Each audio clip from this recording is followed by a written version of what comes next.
Hey folks, it's Ben. I'm here with a 2008 Chevy Equinox. I think we're a little low on this corner here. We're going to be redoing the rear brakes, and the reason for that is we've run them all the way down to the rotors. So we're getting some grinding. Not so bad on this one. This one actually still looks pretty good. But what we're getting is on the other side, we're actually getting so much that we're starting to machine the rotor a little bit. So that means our pads are toast. And I believe it. I think I've done the fronts on this one before, but not the rears. So they're about 2-for-1 change. So they're due. So we're just going to go ahead and swap out the rear pads and rotors. And that includes, we're not doing anything with the park brake drum assembly, except taking it off and putting it back on again. But we'll walk you through that. So the two bolts we're dealing with to get the caliper assembly off is here. And there's one below it that's going to be just right over here. Actually, my wrench is on it right there. Instead of being, if you've watched my front brake video, which is released just after this one, or before this one, I should say, similar setup where we have two bolts holding the caliper on, and we've got these metal pieces that are our little springs that hold our pads on. So what we're going to need to do, same as the other situation, is remove the caliper, remove the rotor, put a new rotor on, then we'll set this assembly back on top, and we'll take and squish our calipers back, and then we will put our new pads in, then we'll put the assembly back on and make sure. We're going to double check to make sure we get some travel on these guys, which we'll probably do on this side for sure. We've got a lot of dirt and dust back here because the customer drives on lots of dirt, so that's just the way it goes. So let's go ahead and start this off. Since we're looking at it the other way, we got to pretend like we're taking it off. I might have to bump this with my hand a little bit. Little impact action going on. I do not have the advantage of having been in here before. I don't think I've ever gotten into the rear axle assembly yet. So, don't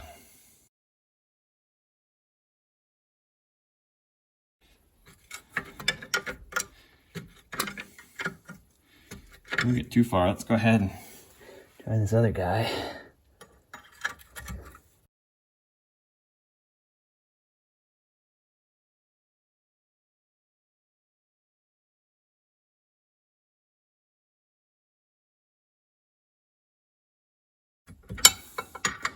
This rear boat has the disadvantage of being lined right up with the shock, so I wouldn't even be able to ratchet this unless I had a really short head, just because there's no clearance issue here.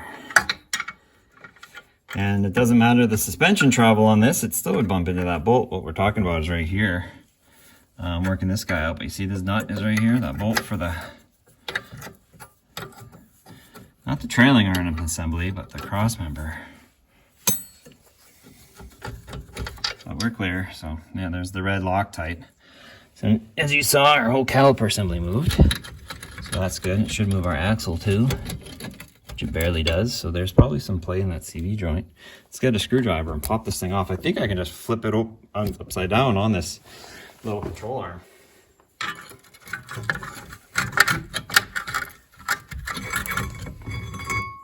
There we go, and not making it too bendy. And yeah, we are at 0 pad land in the back. Yeah, right down to nothing. So good timing. Actually, it was the grinding of the rears that said, oh, maybe we should do something with this. And by golly, we are. So here we have our drum assembly. The park brake drum's actually in here.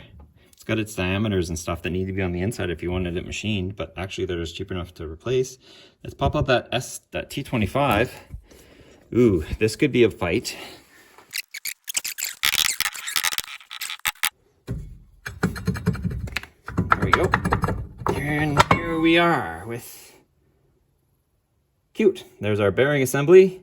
Our drum is just plumb full of dirt, which we would expect out here. The seating surface is rusty.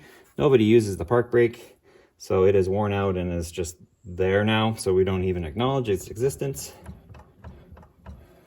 There's our axle. We're turning the other side. There must be an open. So we're cool. So let's go ahead and put the rotor back on, or the new rotor, and I'll go show you the new parts. New parts consist of a rotor with integrated drum. So that's this one here. That doesn't quite look right. I don't think it is, but that hole seems super big. No, might be just interesting. Okay. Oh, maybe there's a plug on the other one.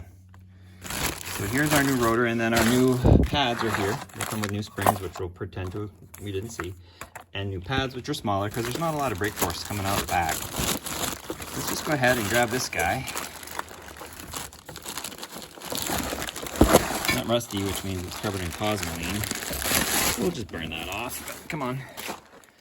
And maybe that's oh, I know what that is. That is probably a plug that allows the user, because there's no backing plate really, it allows the user to get back off the pads, like in the old school, like in this has it here, this little wheel here, every time you actuate it, kicks the pads out just a little bit. And what happens is a ridge forms on the inside of this rotor and you can't get it off. That's no fun. So what this is you would line this hole up, yep, and you would be able to poke at that little wheel. And it is a little rubber plug. And I'm just gonna push out of this one, here it is. And that is adorable. And you just poke it in there. And that way, if you had to, you totally could put that in. So while we're here, I'm gonna put some anti-seize on this guy. It came out fine, but so a little bit of anti-seize. This couldn't be drier if it wanted to. Might need to throw that one out. And let's put this back in. So it's all happy now. Now, in theory, I could have coated the back too, but I'm not in rust land anymore. I can get away without having to do that. Let's put our attention now on that caliper. So first thing first for me, we'll pop these pads off, which, okay, not a lot on that one. Pretty not there. Guessing we're gonna have the same for this one. We are just a perfect amount of use, right? It's due, it's ready to go. Squeaker is, whoever put this one on, and it wasn't me, bent the squeaker out of the way, so that didn't give us any warning, but kind of detected that we were having an issue prior to that. Now our cylinder is way out because obviously it's worn the pads down, but what we're gonna do before any of that is put it back on.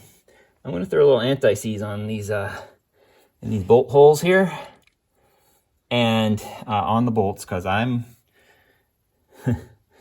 been screwed before. I know how this goes. So let's just go ahead. I'm not as worried about them falling off as them never coming off again.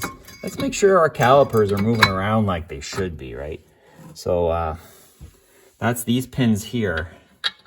And obviously the pads wore down equally because they're both gone. It's not like we wore one side out, not the other. But let's just tighten this one up here. And we're just checking for movement of these guys here, that it'll actually, oh, well, that answers your question right there. She's fine. Make sure these aren't seized. Northern cars, they'll be seized. Here we got lots of space, lots of travel. In fact, we're hitting the hydraulic cylinder there, which means we really have to push that in because there's no way we're gonna have a pad in there too.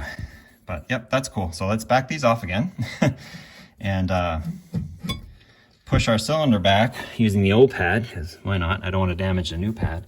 And okay, so that's like so. So now we'll turn this a little sideways without bending our hose too badly. And I'm just going to come in and squeeze that back with the C-clamp.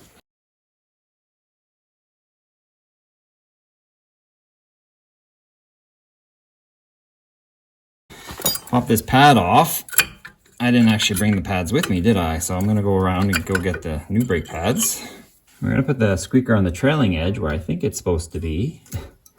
And there's one way to do it. I remember it. I remember seeing it, but like, oh, I gotta remember that. So of course I didn't remember that.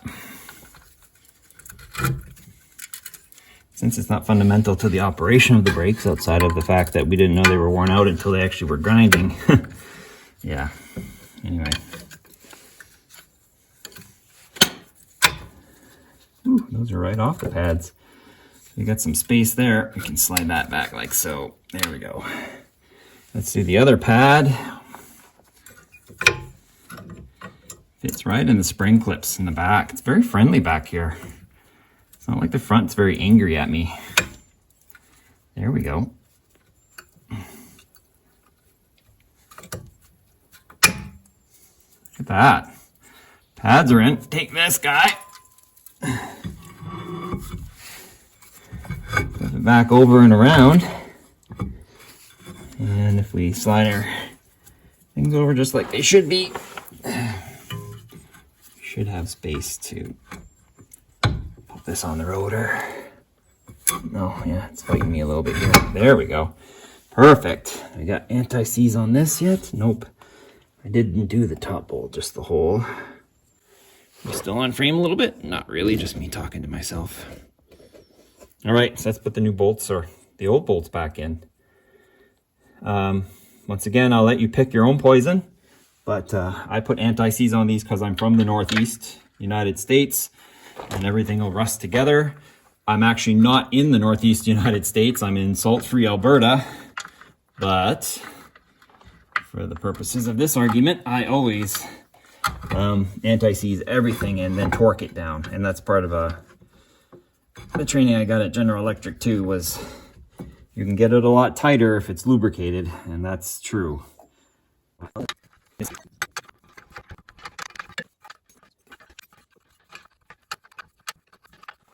All right, so we got those down. So let's go ahead and I'm going to use the round end of the wrench and make sure these are tight. They are anti-seize, so I need that tightness to bind them to their fate. Okay, so that's this side. We didn't do any parking brake work because I don't really use it. It's not a 5-speed anyway. It's just, well, it is a 5-speed, but it's an automatic, not a stick shift. We're all set here. Got a little bit of drag, which is right on. It'll adjust itself as we go. So let's time lapse the other side, although this one was honestly pretty quick.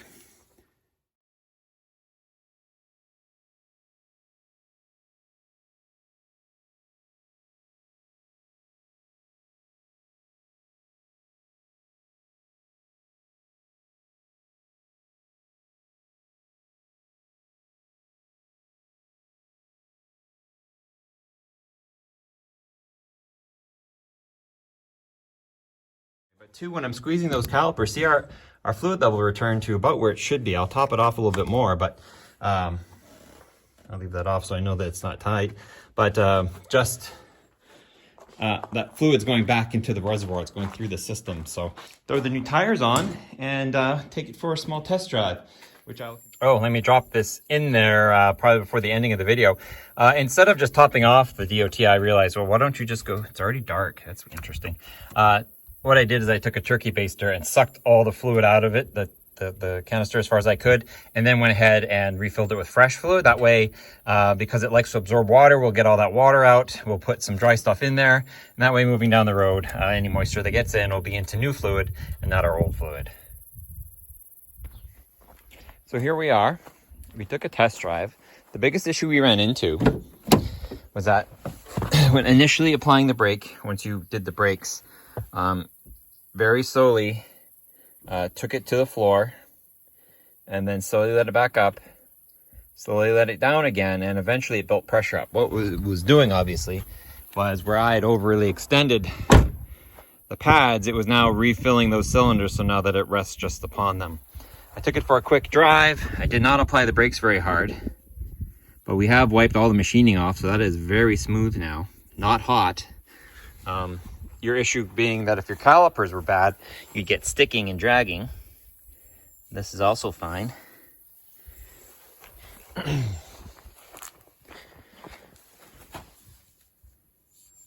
Cool here as well. So we'll just keep an eye on them and see how they do, really. We're not going to use the brakes hard, or try to avoid using them hard for the first little bit. But ultimately, yeah, that's your brake system. Pretty easy to do. If you have any comments or questions, please leave them. Subscribe to my channel, Turbo 231, for more Equinox videos. There's a bunch of them coming off this little maintenance stop that we've had with this vehicle. And guys, have a good day. I'm opening the hood here because we have an evaporative circuit issue, and we just changed all that stuff. It's still there, so it said, oh, check the fuses. Okay, sure, we'll check the fuses. That's something we can do.